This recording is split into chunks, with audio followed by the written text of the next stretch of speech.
Hello and welcome to Learn, Do, Become Radio, episode 91. I'm April Perry, and here at Learn, Do, Become, we help people who are drowning in the details of their personal and professional lives so they can create simple systems so we can all do what matters most. And today we are talking about how to successfully organize as a family. And this is lesson 8 of our step-by-step home organizing party. We hope that you've been following along. And if you are new here, make sure you go sign up at learndobecome.com/party, where we have bonuses. We've got videos and worksheets and links to everything that you could possibly need, even a worksheet where you can fill it out as you go along and make sure you've accomplished all 9 of these lessons, which will give you a foundation to be able to then build your command central and to be able to have a calm, clear, organized life and manage all the potential chaos that's around us. And Jill is joining us today. She's one of our team members and coaches here at Learn, Do, Become. She works inside of our Steps to Everyday Productivity program and community, coaching other people on how to actually implement the system that we teach here at Learn, Do, Become, so we don't have piles of stuff, piles of clutter, or tons of projects and lists and emails. And so we're thrilled today to talk about how we're going to involve our families in being able to organize. Now, if right now you're single and you don't have a family, hopefully you can still get some great ideas from what we're talking about today, because they apply to really anyone who's trying to get organized and think about things in a really positive way. Also, you could share this with any of your friends or relatives or associates on social media so that they can participate as well. But Jill and I have put together a top 10 list. We just brainstormed and said, okay, what is it that helps us to be able to organize? Each of us have 4 children, and so we're trying to organize and clean with a little troop here in our homes, and we're going to share what is going to be helpful. So welcome, Jill. So glad you're here with us today. Yes, thank you so much for having me. I'm excited to be here. Now, we also recorded a podcast that was our lesson number 4, where of the step-by-step home organizing party. It's episode 87 of the podcast. So we just kind of embedded the 9 lessons from the party into the podcast. But if you want to go back and listen to episode 87, Jill and I talked about how you actually map out that plan and get everything organized and coordinated. So she shared some jewels in that podcast on how she's made some amazing things happen in her home. And now today we're going to dive a little bit deeper and talk about more of those nuances of organizing successfully, not just on our own, but being able to bring in the manpower of our family members and having it done in a positive way. So maybe, Jill, I'll just start listing them off and then we'll just chat. This is something I want sounds great. People to imagine. We're just all kind of hanging out, maybe sitting in the living room, maybe we're outside. Like if we all could be together in the same room right now, we would be doing this. Okay, so number 1, we're talking about how important it is to have the right timing. If you are trying to incorporate your family to organize or clean with you, and if you pick a time when everyone is really tired and hungry, you're basically setting yourself up for failure, because no one's going to get along. They're all going to want to end as quickly as possible, and it's almost like pulling teeth. So timing, picking those pockets of time when people feel great. Jill, do you want to share how you've done this? And I'll share a little bit how we've done it in our family. Yes, absolutely. So timing is everything, like April was just sharing with us. And I have 3 teenagers in the home, and I have found that the one time that we definitely want to avoid is mornings. As far as family projects, it just seems like they're still waking up. Everybody's just maybe a little bit more grouchier than they are normally. So our ideal time has been in the afternoons, as far as, completing family projects. Everybody's gone through the day. They've had their own time. They've gotten their own things accomplished. And, that includes my husband and myself. So it just seems like everybody is ready to actually come together, spend time together, and get something accomplished, and just seems to have much better attitudes. And it's definitely served us well, choosing the afternoon time frame. I love that. And we've done some in the afternoons. I feel like So I take a nap every afternoon. So sometimes if I get up from the nap and it's time for dinner, I found for our family, a lot of times it works right after dinner before we might want to all watch a show or do a campfire or do something else in the evening. So if we say, okay, bedtime for us is around 10 o'clock, kids start moving towards bed around 9:45. If we want to start a show, like a 45-minute show at 9 o'clock, then we would say, okay, we're going to work from like 7:30 until 9. And we'll empty out the game closet, or we'll, do something downstairs in the kitchen, pull the stuff out of the pantry, or just do something that doesn't feel too overwhelming, because sometimes in our family, it's like that time of day is when maybe they would just want to naturally gravitate toward a TV. But if you have something else you're going to do first, then they'll jump on board and be part of it. And then you can kind of celebrate by having a little movie or a little downtime or something like that. So anything else you'd want to share on timing or any other advice? No, I love that. Okay, so if your family is maybe different ages or different bedtimes or different, maybe mornings would be perfect for you. Maybe it's like, hey, we're all going to get up, we're going to do a project together, and then we move on. I think that's awesome. I think probably the most important thing is just to test it. Try it out at different times and see when everyone seems most agreeable, most excited, and then try to consistently do that, because it's going to help you to be able to move forward. And again, it doesn't have to be every day, right, Jill? Yes, absolutely. It's, when it fits into your family's lifestyle. So, you are going to be the orchestrator of this, whatever that project may be, and definitely fitting in with everybody's schedules is going to be a key piece to getting this started on the right foot. And I will just also add, I don't always let my children know we're working on a project, but like, for example, we had a bunch of piano music when we moved into this home about 3 years ago. All the piano music kind of got thrown into this closet in boxes. So I asked my husband if he could help move this extra bookcase that we had into that closet. And then one evening, I just started pulling out the piano music and just started arranging it.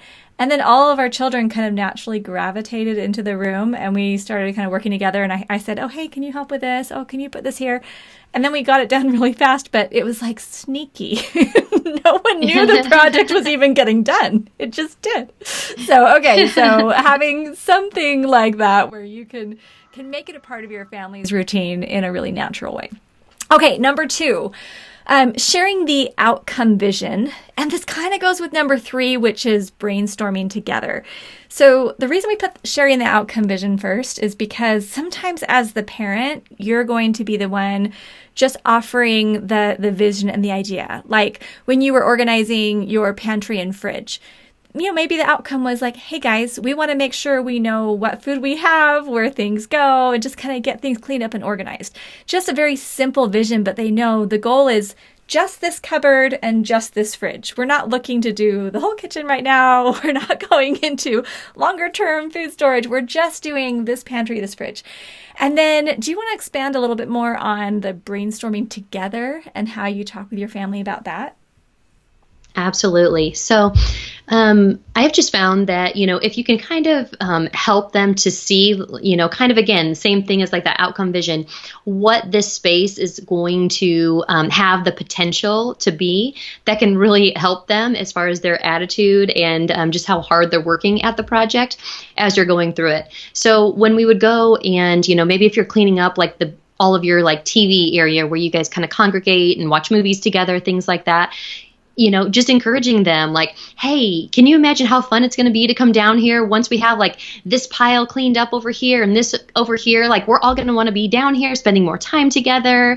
Or maybe it's, something like you said earlier, with our pantry, hey, we have to, really be diligent about, what foods we have in stock right now. And just to make sure that we are keeping up on, some of the staples, different things like that. We want to make sure that we have all the ingredients that we need to make all of our family favorite foods. Yeah. We have this one appetizer we make in our family called Daddy's Dip. I'm not even sure how it got that name, other than when my kids were really little. It was my husband's favorite, and the kids would just say, "Oh, are you making Daddy's Dip?" Oh. And so that's what we call it now. But I mean, it takes some specific ingredients, and so it's, we always want to make sure that we're stocked up on Daddy's Dip ingredients, things like that. But just sharing that outcome vision and, sharing it at the beginning and just kind of helping them to kind of brainstorm to see what that space is going to be used for, and just how it's going to bring just more peace to your family, I think can be just so helpful, again, just in their attitudes as you're going through working on that project, as well as them kind of just working hard, knowing that it's going to have like a really useful place and space for your family. I love it. And I think a lot of times our children can see our spaces with a different perspective, where I might say, oh, hey, we should put all of these puzzles and things right here. And the kids will say, well, no, we don't really use them that much. I think it'd work out better to put those over here in this closet. So a lot of times our children can help us so that we can create more of that space. And that's a lot of what I've been doing around here, is just clearing out our main family areas as much as possible, because when we're all at home together and there's a lot of visual clutter, like when there's too much on the kitchen counters or too much around the perimeter of the room or too many things kind of out, then as you're moving around, it's just more stuff that you need to navigate and more things that are on your mind. Where if things are put away and cleared out, it helps you be able to just, I think, mentally breathe a little bit better.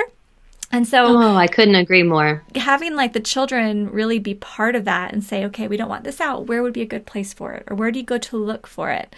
A lot of times the kids will know. So I love that idea of brainstorming with them.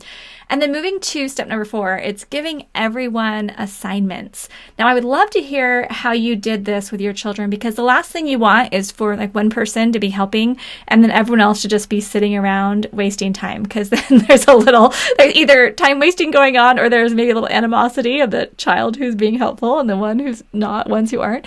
And so when our children were little, we would call it our chain link tasks. So I would just say, and these were like when they're all under the age of 8. So I'd say something like, okay, Aaliyah, I need you to go take this and put it in your room. And as soon as you get it in your room, you come back to me for your next task.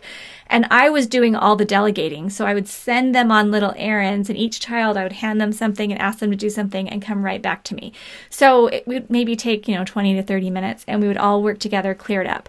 Now that our children are a little bit older, I can do things like, hey, can you take care of this section? Or could you work on this area? Or can you get all the stuff that needs to be donated and kind of organize it into bags or something like that? And they can take on more ownership of areas or bigger tasks than when they were younger. But what did you do? Because I know you've been working on a ton of awesome projects. How did you coordinate who was doing what? Yes. So again, the ages of my kids right now are 17, 15, 14, and 11. So they are definitely old enough to kind of fall into that ownership category. So we definitely would kind of assign them areas to be in charge of.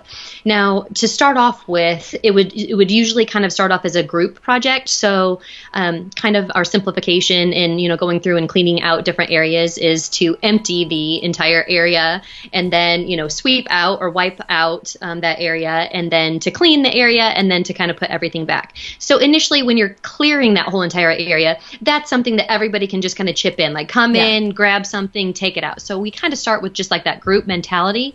But then as we go on from that, it's definitely kind of delegating. Like, I think no matter what the project is, when you have a family situation, you do need to have someone who is delegating.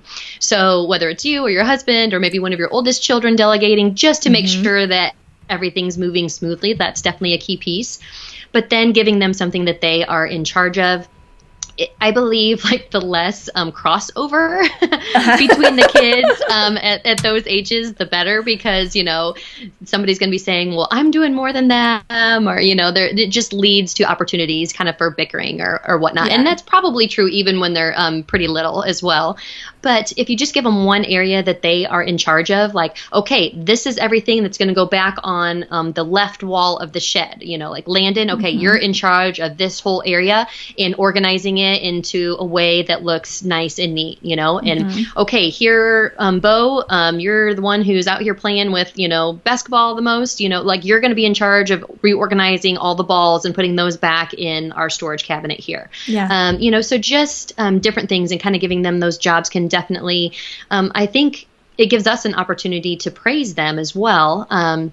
Like we can see them like, hey, you're really good at organizing. I would love it if you could take all of these books and organize them into, books that we want to donate and books that we want to keep, and on the shelf for me, you know? Love it. And just kind of recognizing their strengths along the way, kind of giving them some assignments that, you know, can kind of help to connect them to, you know, the ways that, you know, Yeah. the strengths that they have. I love it. Okay. And so I'm moving that one to number 5, which is lots of praise. Let's talk a little bit more about that.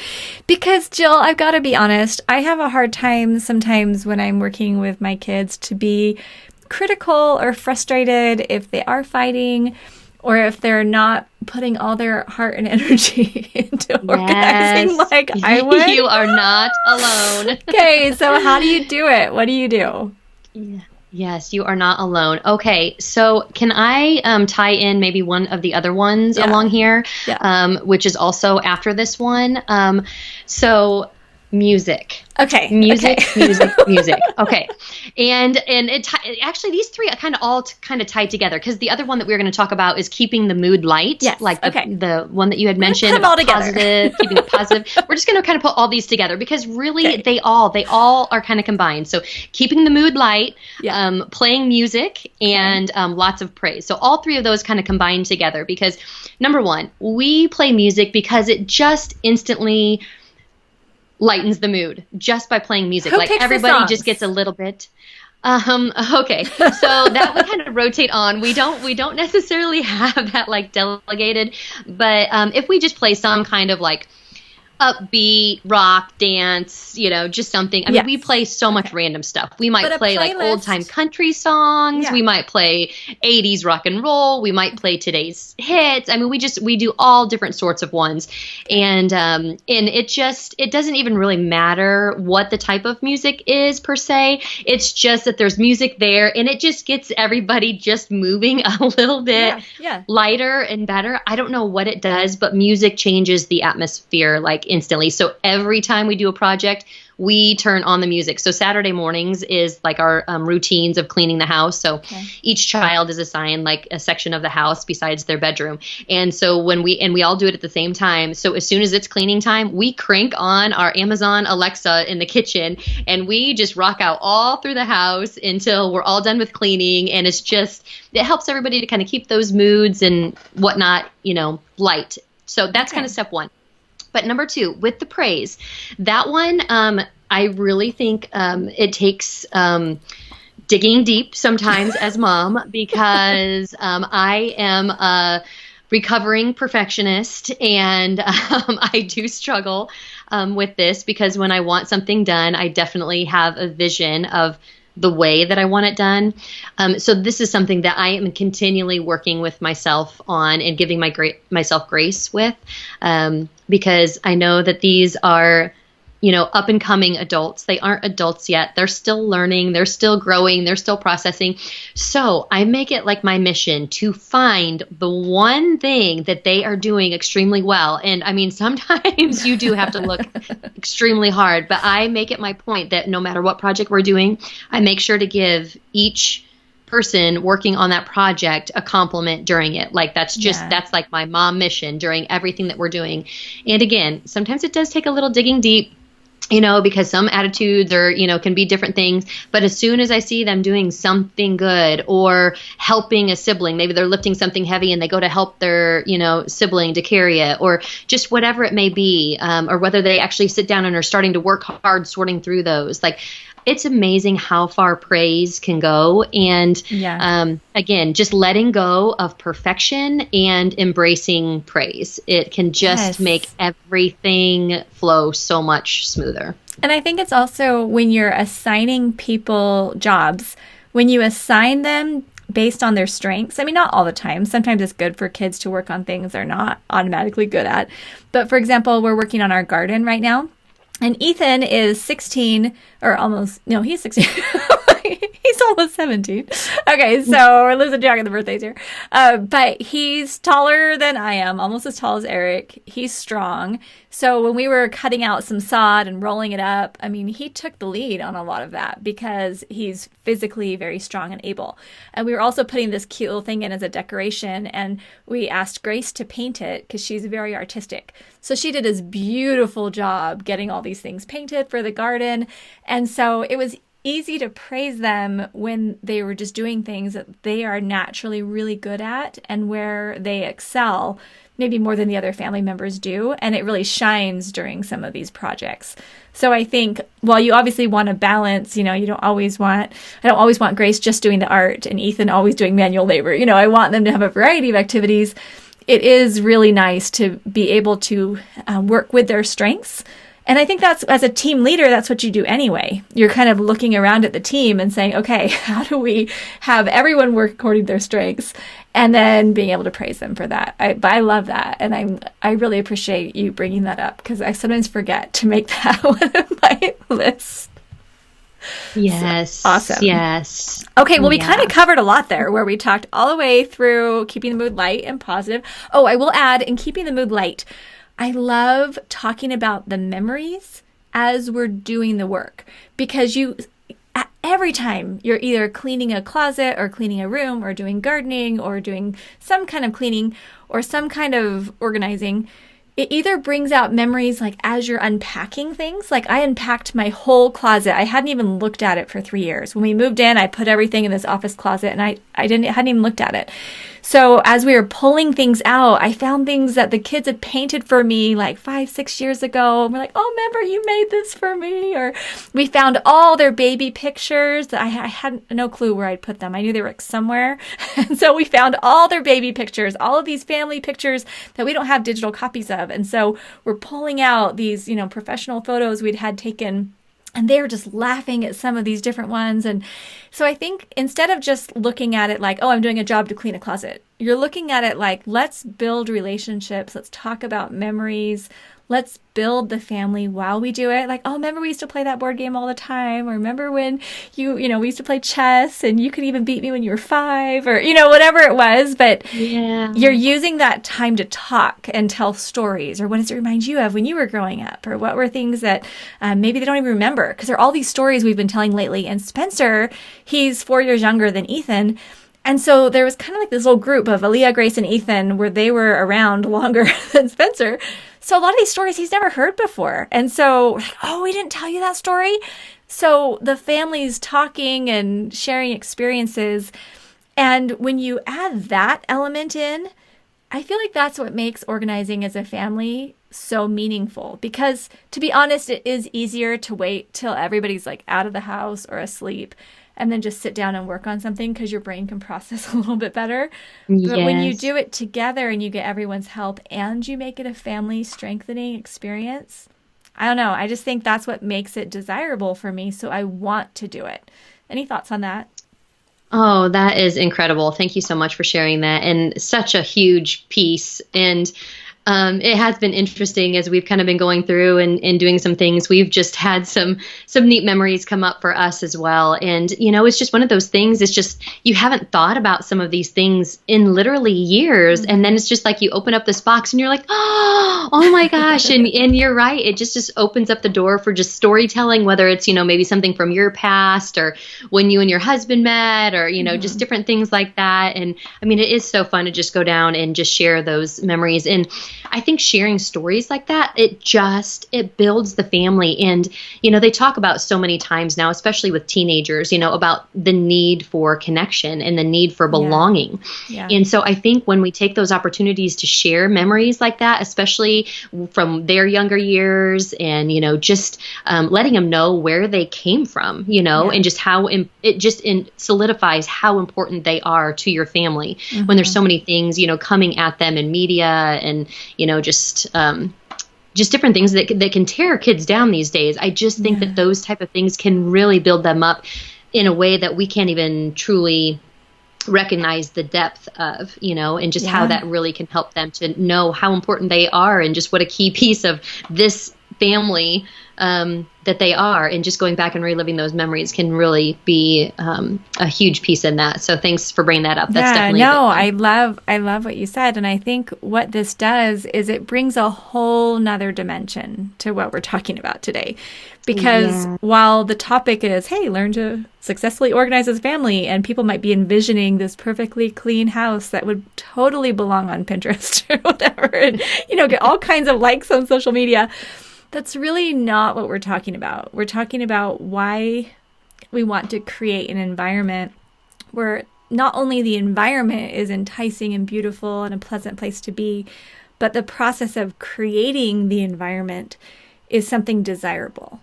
You know, like you want your children to be part of that process of creating a home.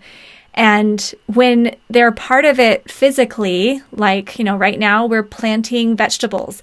Eric sat down with the family and he's like, okay, here's the garden. And he had a grid, you know, like graph paper put together. Now, Eric grew up on a fruit farm. So he had like acres of, you know, peaches and apricots and tomatoes. And he grew up hoeing in the summers. I mean, his life was like outside on the farm. And so he hasn't really been able to magnify that. We haven't really had a backyard for a long time, but now we do. And this is our first year that we expanded the garden. So he has the garden all set up, and we sat down and he brought out the seed packets and we talked about which vegetables and fruits we like. And everyone was sharing and and he's taking notes. And then we all go out in the backyard together and we're saying, okay, well, where would the raspberries go and the blackberries? And it's 18 feet here. How many feet? You know, and we're doing the math. And I mean, but I think that when you're helping the family be part of the creation, then I think symbolically you're able to talk about the bigger picture. Because, you know, at the end of the day, where we have tomatoes planted really isn't that big of a deal. But the relationships we have among siblings and parents and children, and that feeling that they have when they open the door and they have a place inside the home, that's what we're creating. I mean, I grew up very close to an area in Long Beach, California, where there was a lot of gang activity. I mean, we had drive-bys at my high school, people in my Spanish class pulling out knives. Like, I was watching people rolling joints on the windowsills. Like, this is how I grew up, you know? And I'm watching a lot of this stuff happening around me. And most of the students who were going through all of this didn't have a strong home environment where they were being taught how to create the home. And I'm not placing blame on any of their parents or anything like that, because you understand there's a lot of hard circumstances that go on behind the scenes. But if we can help families in however big of a house or small of an apartment or whatever you're in, to be able to think deliberately about how the whole family is going to work together to create this safe space and this oasis, right? As imperfect as it may be, that there's a power that's going to permeate the rest of your life. That's, I think, it's more incredible than you realize. Like when you're in the process of it, you don't realize how awesome it is. You're like, oh, that closet's dirty. And then you get to the end of that process and you think, wow, we actually just like built a family while we did that. That is so great, April. Oh, I love, love, love it. Okay, should we move on? I know I kind of went off on a tangent here there. Today. Okay, let's talk about teaching the concept of streamlining. I also just include in there like taking photos of items to donate. A lot of times when we think about organizing, we think about just rearranging or like, okay, here's, you know, like we were talking about things like you need to know where the Band-Aids go. You need to know where the batteries go. We all have stuff in our homes. We need to organize. But it's really important as we're working with our families, not just to teach how to organize the stuff, but how to streamline and how to get rid of the things that we don't need. So I would love to hear how you've taught that with your children. I mean, the basic thing we've done is like we'll have this 3-box method. You can go back to our, let's see what podcast it is. It's podcast number 88, where you can go back and find out more about the 3-box method. But like Jill was saying, you know, pulling everything out and just putting back into the closet or area the things that you actually need. We do a lot with our kids where as we're sorting through things, we have a big donation pile. All the games or puzzles or activities or clothes that they don't fit in anymore, they don't wear or use. Or like last night I was helping Grace in her room. And she's like, hey, Mom, here's this T-shirt that I'm never going to wear again, but I have so many good memories of this T-shirt. And I was like, well, do you want to just take a picture of it? She's like, yeah. So she just took a picture of it and then put that out to donate. And so I think teaching our children, we're actually not planning to keep everything. We're planning to streamline just the conversations, getting we do photo shoots in the backyards of all their art. You know, I have so many pictures of the kids when they're like 6 years old holding every painting, and then the other child would like take their picture, and we have all these pictures of them holding their paintings. You know, ones that weren't that special to them, but they just wanted to remember. So what do you do to help your children streamline and not just want to keep everything? Yeah. So that's a great question. And it can be challenging, you know, even for me as the mom, because, you know, I have those memories of, you know, seeing them, you know, playing with that doll or, you know, just different things like that. So this is one thing that I'll say, first of all, and I learned it from you.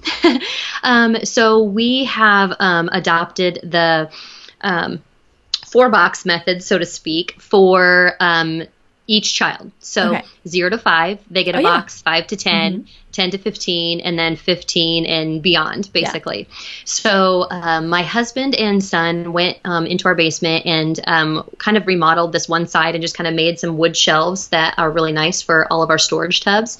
And I went and I bought all the same storage tubs, so they're all exactly the same and fit in there just beautifully. Nobody can touch those tubs for anything else because they are earmarked for each child, and each of them have their tubs.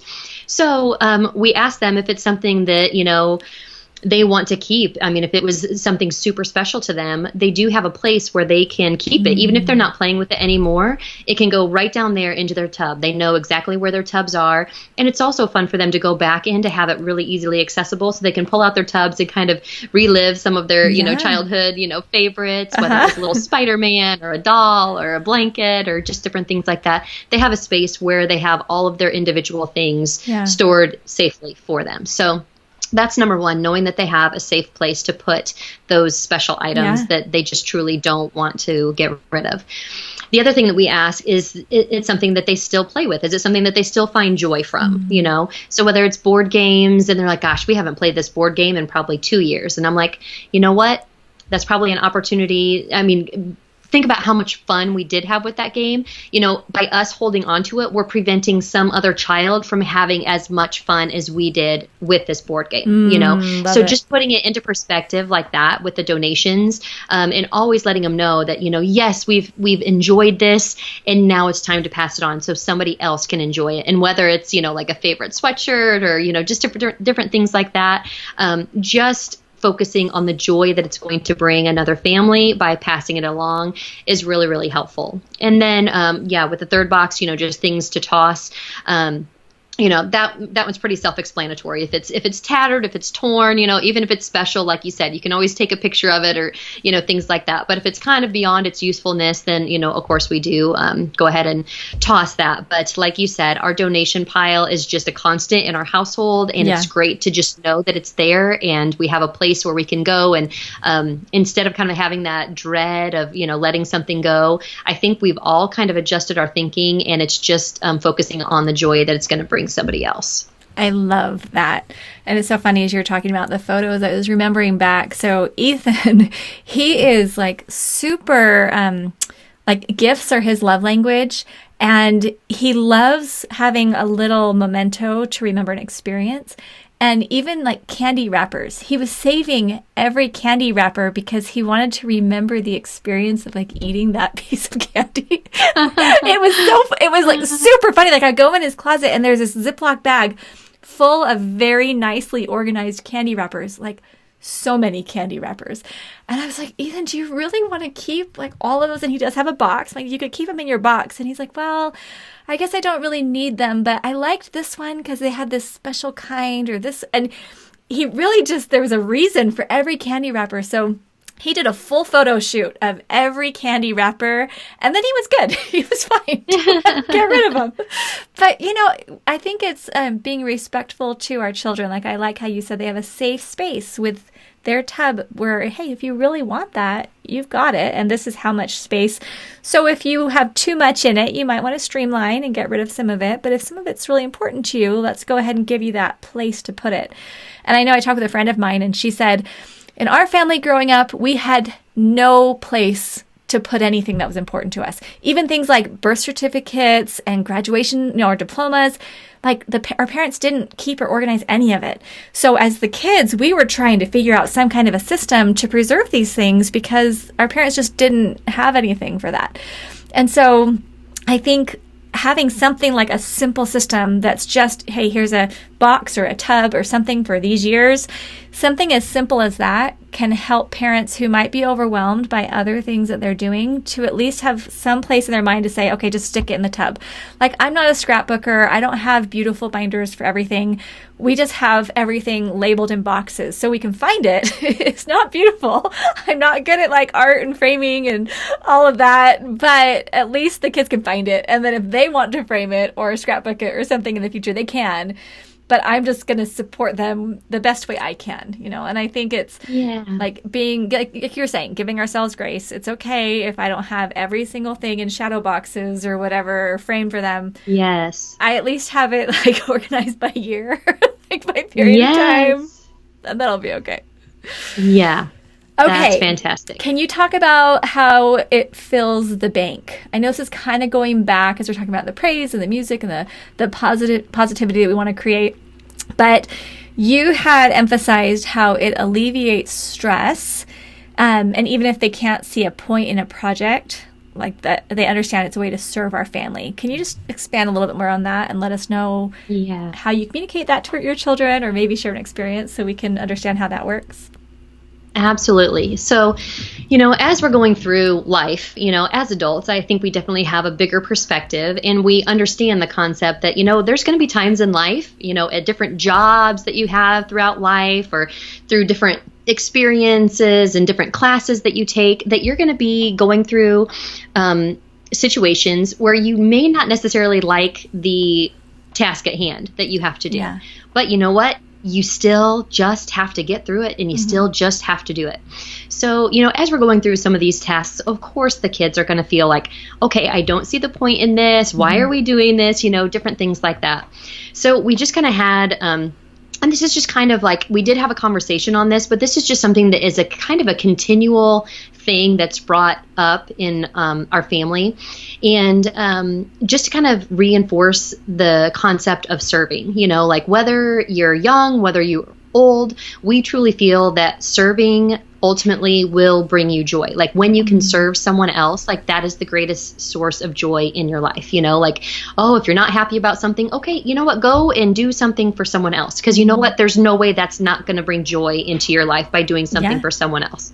So when we're talking about some of these more random projects around the house, you know, I'm talk to them about like how much joy it brings me, like when I open up a closet, and I'm like, maybe you don't have quite the same sense of like, oh, this is amazing, you know, that I do at this point in my life. Like I understand that, like you're a teenager, and I get it that you're not excited over organized batteries. Okay, like I get it, but just I don't really get it. Like one day.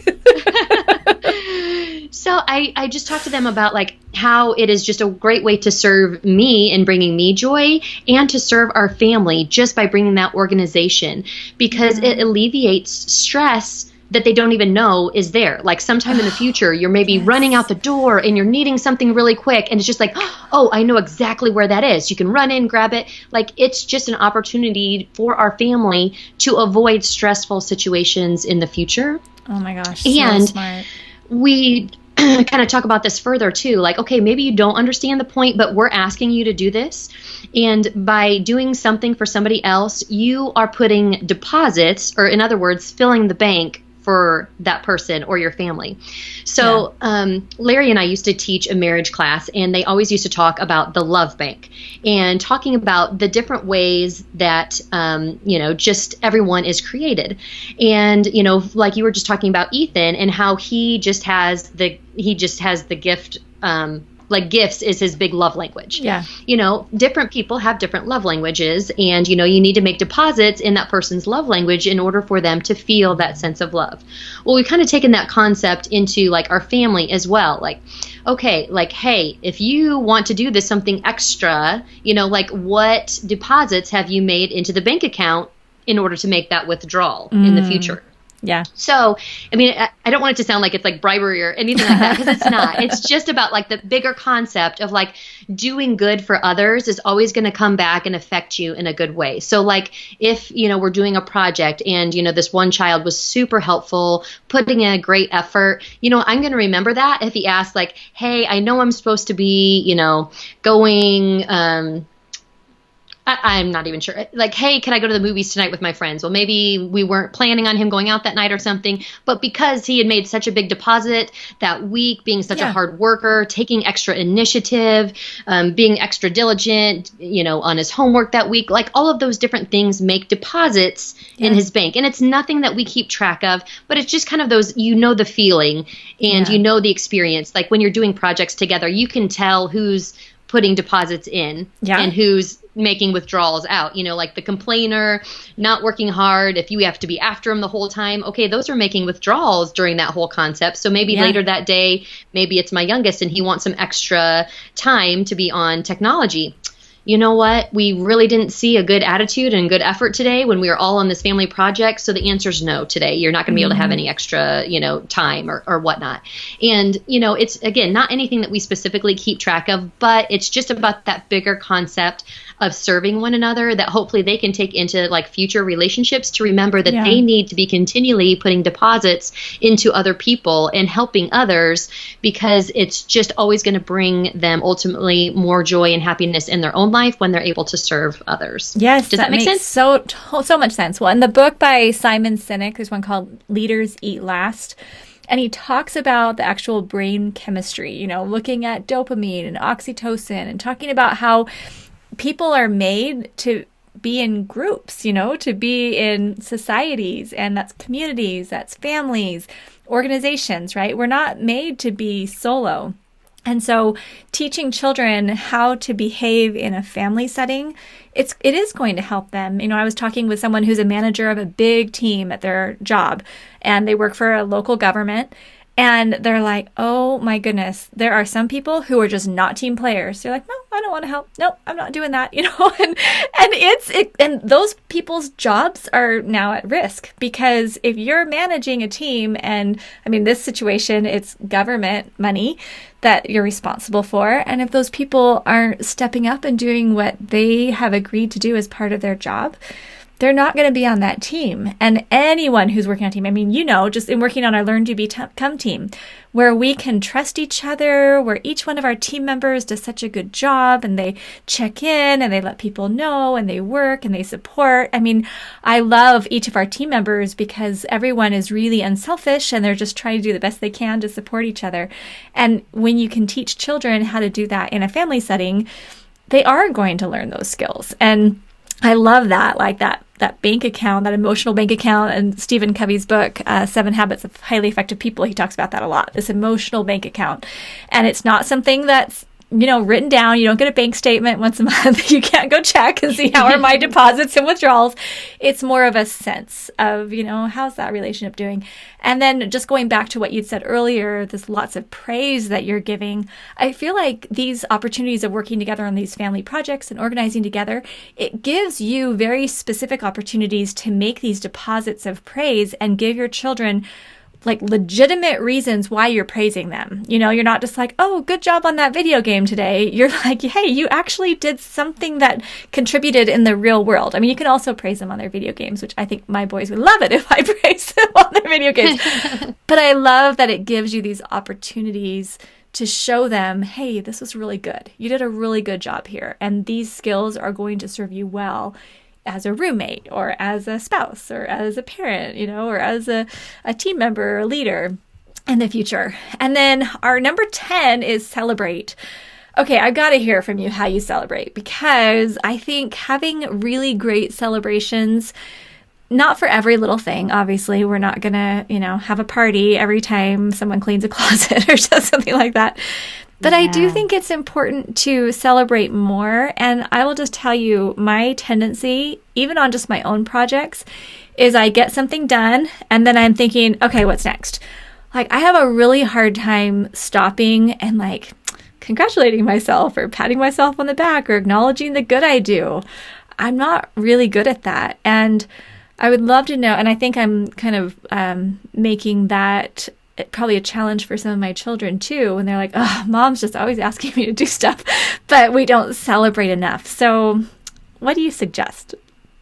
Yeah. So, and I think finding different ways to celebrate for each of the different project areas. So even for yourself, like when you're doing those projects, like you kind of have your list of, different ideas, like if you're having an off day, like things that can kind of like fill your soul. A lot of those things could also be used as rewards, like things that I enjoy doing, whether it's going and taking a hot bubble bath after I've completed a really hard day's work of like something that I didn't want to do or something like that, just things that you enjoy. But from a family perspective, I mean, the options are endless, and it really depends on what your family enjoys doing. Mm-hmm. So some of just different ideas that we have had. And sometimes it's fun as you're going through the project to talk about what the celebration is going to be, because that kind of helps to keep the mood light as well. Yeah. So as you're going through and everybody's working hard on the project, just think about like, how good it's going to feel tonight. Like we're going to go inside, everybody's going to shower, we're going to have this great meal, and then we're all going to cuddle and we're going to watch popcorn eat popcorn and watch a movie. I love it. And just like, oh, how awesome it's going to feel because we've just had this hard day's work, and,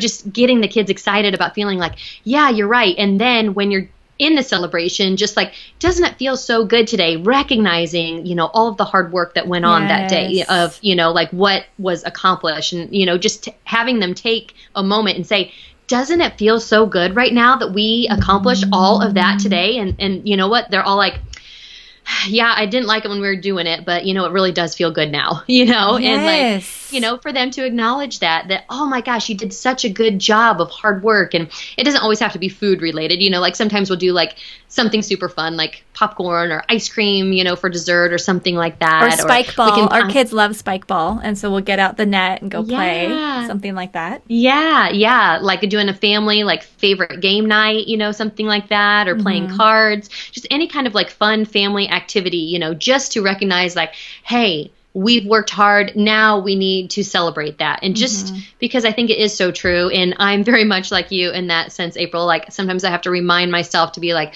okay, like now you need to break. Like you need to take time to enjoy and not just work, just check one off, get to the next one, check one off, get to the next one. Because that can almost be like an addicting type thing too, like where you just want to, accomplish so many things. Right. But that is just such a key piece, like to understand, like you do need to stop and celebrate. And, maybe it's like a little family adventure for the night, like where you, if it's a big project, you can be like, at the end of this week, when we get done with this, we're going to have like, I know it's hard to do right now during the quarantine, but like, in times past, like we've done like a really fun night, like where we'll go out to dinner and go to a movie together, or, something like that. We can go in town and play miniature golf, or, just a fun something, out of the ordinary that we don't necessarily always do. I love that you balanced it where it can be something just an external, like a totally separate reward, like a movie or mini golf or something like that, but that you're also taking time to celebrate the accomplishment and the feeling of what they've done. Because that's one thing that I've always wanted to be careful of is like, I want my children to know that just cleaning the house, just keeping things nice, that's a reward by itself, because you get to live in a home that's clean and healthy. And that's, like you were saying, it's going to prevent you from having panic in the future when you can't find your shoes or you can't find something. Like, it's helpful. And it's so funny because I was helping our girls clean their rooms, and they always hated cleaning their rooms, but we would go in together and we'd work side by side together, all growing up and keeping their rooms clean. And I never felt that they enjoyed it ever. Like, it was never like, hey mom, are we going to clean the bedroom? Like, never. But then they went over to a friend's house one day, and her room looked like mine did growing up, where it was just like mountains of clothes. And just, I mean, I grew up in the messiest bedrooms. I never had a clean room. I didn't know how to do it till I was in college. So, I mean, kind of tells you where I was. But they went to a friend's house that had the bedroom like mine was as a child. And they're like, hey, we're going to clean your room. Like, as an activity. That was their activity, was to help their friend clean her room. And so it was fun for me to see that even though they seem like they don't always love cleaning and organizing, that when they then walk into a space where they can see that it's the opposite, right? Like they can see, they start cleaning. And I had a friend like that. She came over for a night one time at my house. And I didn't even know my room was dirty. I mean, that's how bad it was. Like, I just didn't know. And she came in and she was raised in a really clean, beautiful home. And she came over to my house and like, I think she thought like, oh, like I can't even hang out here because it was really bad. And so she spent the whole night helping me move my bed. We washed my walls. Like, I didn't even know my walls like were like black, like dirt. It was so bad. She's like, do you have a rag somewhere? She helped me clean my walls. We vacuumed. We put everything away. And she like gave me that gift of showing me I could have a clean room. And I really appreciated that. I mean, I was a little embarrassed because I didn't know how bad it was, but now looking back, I'm like, oh, because her standard, she'd been raised on how to keep things so nice and beautiful that when she came into my room, she knew, hey, I should help. April needs a little help, and she did it in such a nice way. She wasn't condescending or anything. She just was like, hey, let's clean your room, and I think just because we're human, wherever we are, like that ability to have cleanliness around you and order, it's just natural in us as humans for us to feel more peaceful when there's order. I mean, there's order in nature, right? There's seasons, there's beauty, things are done so beautifully. We don't have garbage and trash and stuff like that, like in nature naturally. And so it's such a beautiful gift, I think, to be able to celebrate that. But then I love that you're saying we're also having some other things we could talk about and look forward to and do. And just one more I'll share that we just started. If you can get takeout, if it's like safe or wherever in your area at the time of this recording. But we call it the Perry Go Round. Okay. So nobody likes the same restaurant in our family. So let's say we want to go get fast food somewhere. Everyone wants something different. So we call it the Perry Go Round. And everyone picks the fast food restaurant they want. And then we just drive to each one and we all eat in the car and just like eat as we go. And it's so fun giving it like the little name.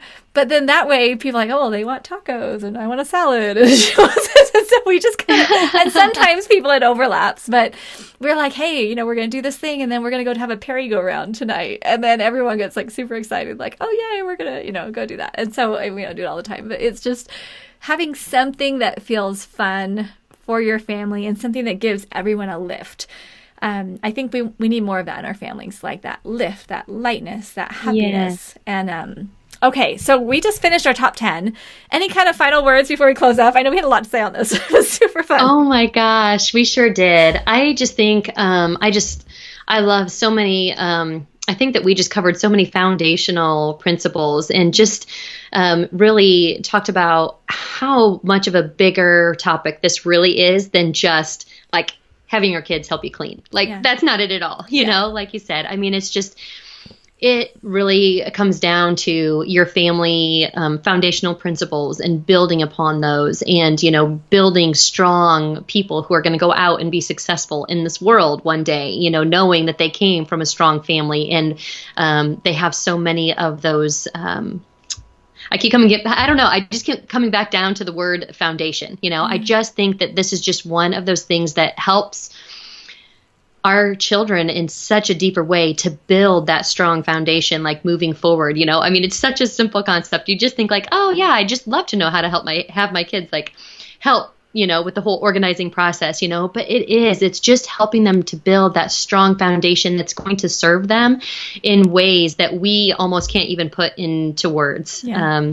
I just think it's truly beautiful to see that process. I love the story you shared about your girls and seeing that, how they were helping somebody else, to bloom, so to speak. And my daughter has had some same experiences. I can't say that I've ever heard that from my sons yet. But, my daughter has gone to some friend's house and they like have organizing parties, where they'll be like, oh, we're going to go, spend the night here. We're going to organize her closet. And then she's going to come and spend the night here. And we're going to organize and redo my closet. And they get all excited about it. It's so cute. But I just love just the deeper purpose behind it all. I love that we are a part of this and that we're still learning as we go along. By all means, we don't have anything perfected in my household. We do not have, it's not all like roses and peaches and cherries and just happy, happy, happy all the time by any means. We're still a work in progress for sure. But It's just, we keep at it, we don't give up, and just trust in the greater purpose here that we're trying to instill in our kids as they're growing up, and just keep doing it over and over again, even if there's some complaints along the way or whatnot, just trusting that it's really going to serve them well as they go through life. I love it. And I love that you said work in progress, because really at the end of the day, that's what we all are, right? I mean, any level we are in our lives, we're a work in progress. But what that means is that we're not stagnant. So as long as I'm a work in progress, that is fantastic. It's okay if I'm not perfect. If I'm, stagnant and doing nothing, that's a problem. But work in progress, I can deal with that. I expect it and I accept it and I love it. So I love that you said that. Okay, well, we will go ahead and close up. For those of you who are thinking, oh my goodness, I am ready. I want to jump in. I want to do more. We have put together some bonus materials for you as part of our step-by-step home organizing party. Remember, we have a total of 9 lessons, and this is lesson number 8 of the party. So go to our show notes page, which is learndobecome.com/episode 91. There will be a link to our party page, or you can go right to it, learndobecome.com/party, and sign up. We're putting together some additional bonuses, great resources for each one of these lessons so that you can find out, well, what do they do to help their kids? What are some extra things I can get? Plus, with all the other lessons, we've got extra bonuses too. So, and they're simple, they're not overwhelming, it's great. But come on in. And now, if you are not yet part of our Steps to Everyday Productivity program, now is such a great time to come in. And what we have done is put together a special link for you. So I'll kind of explain how it goes. If you have not yet attended our free training, we have a free training called How to Finally Stop Drowning in Piles. We have literally had hundreds of thousands of people go through this training. It's at learndobecome.com/step. So you can go through that training, learn how kind of our Command Central works, how the system works. Come on in for that. If you've already gone through the training, but you didn't join yet, but you're like, oh, I do want to join, we've put together something special. It's called our best offer page. So you go to learndobecome.com/best offer. You can put your name and email, and we're going to give you the current best offer that we're also offering through the webinar. So you don't have to go through the whole webinar process again. You can just come on in, type in your name and email, and we'll send it to you. We'll have that linked on our show notes page as well. But thank you so much for being with us. We're excited for you to go through and be able to take care of your family, your home, and implement some of these top 10 tips. And thank you so much for being with us at learndobecome.com.